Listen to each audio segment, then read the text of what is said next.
நேயர்களுக்கு வணக்கம். இது வந்து ஆப்பம். இது வந்து ஸ்ரீலங்காவில் செய்கிற முறை. இது வந்து அரிசியை ஊற வச்சு நம்ம காய வச்சுட்டு கொஞ்சம் பெருங்காயத்தில் உணர போட்டு கையில் பிடிச்சோம்னா ஈரப்பதம் இல்லாமல் மிக்சியில் அரைச்சி எடுத்துருக்கேன். இது வந்து சளிச்ச மாவு. இது வந்து குருணையாக எடுத்து வச்சுருக்கேன். உங்களுக்கு ஏற்கனவே இது காட்டியிருக்கேன், அதனால் இப்போ அரைச்சிட்டு நான் காட்டுறேன். இதை வந்து கஞ்சி காய்ச்சப்போம். இதைத்தான் இப்போ போட்டு சுடுதண்ணியில் போட்டு கஞ்சி காய்ச்சி பிணையிற பக்குவம் காட்டுறேன். சூப்பராக இருக்கும். எப்படி பிணையிறேன்னு காட்டுறேன். இந்த கஞ்சி காட்டுறது இப்போ இந்த தண்ணி காய வச்சுருக்கேன், காய்ச்சறதை காட்டுறேன். இதுக்கு 1 டம்ளர் எடுத்துருக்கேன். இப்போ கொஞ்சம் அதிகமாக போட போகிறேன். அதனால் இதுக்கு நம்ம எந்த அளவு எடுக்கிறோமோ அந்த அளவுக்கு நம்ம எடுத்துக்கலாம்.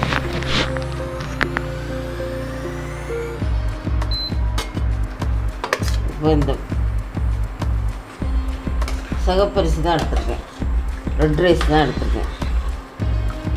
ரொம்ப நல்லாயிருக்கும். இந்த பக்குவமாக காய்ச்சி தேங்காய் தண்ணியை உடச்சி ஊற்றி பிசைஞ்சு வைக்கிற இதை காட்டேன்.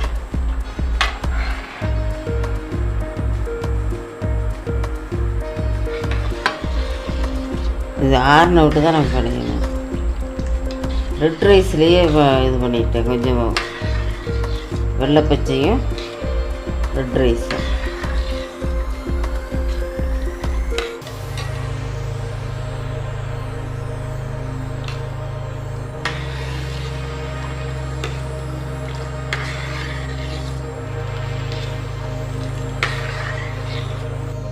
இந்த பக்குவத்தில் நல்லா காய்ச்சிடணும். காய்ச்சினா இந்த மாதிரி வரும்.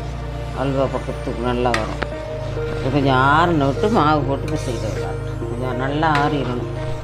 அதுக்கப்புறம் நம்ம பிசைஞ்சு வச்சுட்டு நாளைக்கு ஒரு 8 மணி நேரம் புளிக்க வச்சுட்டு சாயந்தரம் அரைச்சோம்னா காலையில் சுடலாம். காலையில் அரைச்சி வச்சோம்னா சாயந்தரத்துக்கு சுடலாம்.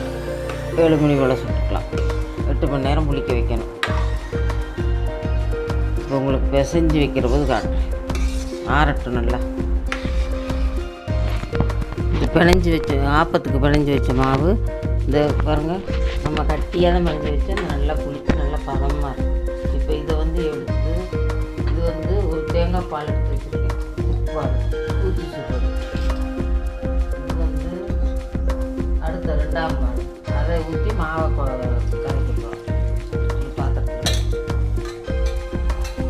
இந்த மாவை ஊற்றி கொஞ்சம் தண்ணி பதமாக கரைச்சி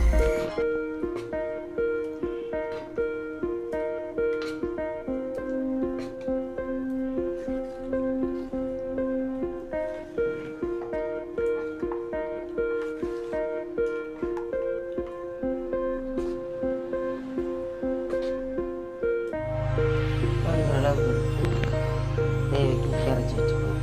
ஊற்றி காட்டணுமா. கொஞ்சம் சர்க்கரை இதில் போட்டணும், கொஞ்சம் மாவில் போடணும்.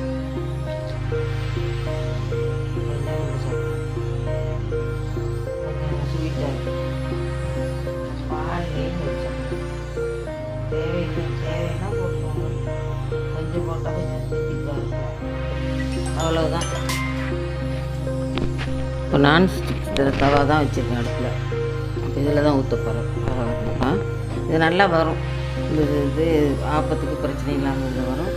மற்றதுன்னா நம்ம பழக்கணும். பால் ஊற்றியும் சுடலாம், பால் ஊற்றாமலும் சுடலாம். இங்கே சட்னி, சாம்பார், மட்டன், சிக்கன் குழம்பு நல்லா சாப்பிட்டா வரும். நம்ம அதுக்கு தக்கன மாதிரி சுட்டுக்கலாம். இப்படியே கொஞ்சம் பால் நடுவில் ஒரு 2 ஸ்பூன்.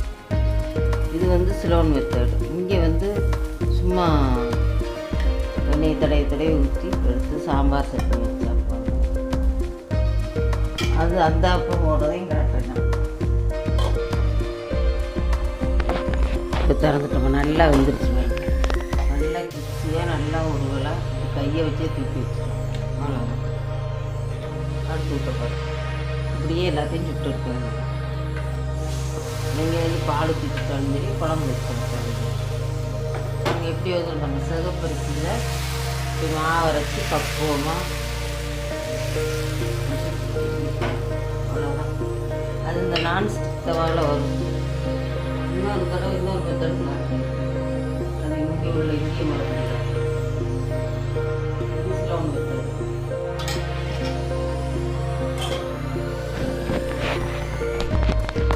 ரெண்டாவது இதே போல் எல்லாத்தையும் ஊற்றி எடுக்க வேண்டியதான். அடுத்த ரெசிபி நல்லா ரெசிபி.